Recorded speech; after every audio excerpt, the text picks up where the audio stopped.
আজ করছি অনুষ্ঠান বাড়ির মতো ছ্যাঁচড়া।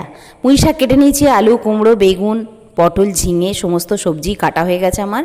এবার কড়াইতে সর্ষের তেল দিয়ে ফোড়নে তেজপাতা, শুকনো লঙ্কা আর 5 ফোড়ন দিয়ে বেশ কিছুক্ষণ নাড়াচাড়া করে নেব।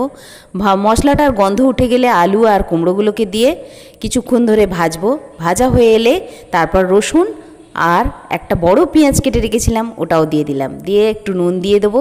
নুন দিয়ে দিলে আনাজগুলো খুব সুন্দর মজে যায়। এবার এক এক করে বাকি সবজিগুলোকে তুলে দিয়ে বেশ কিছুক্ষণ ঢাকা চাপা দিয়ে কষে রুটিন মশলা, হলুদ গুঁড়ো, লঙ্কার গুঁড়ো, কাশ্মীরি রেড চিলি পাউডার আর আমি ডাঁটাগুলোকে না সিদ্ধ করে নিয়েছিলাম একটু নুন দিয়ে। যেহেতু এই তরকারিটায় জল যাবে না সেই জন্য ঢাকা চাপা দিয়ে করব আমি।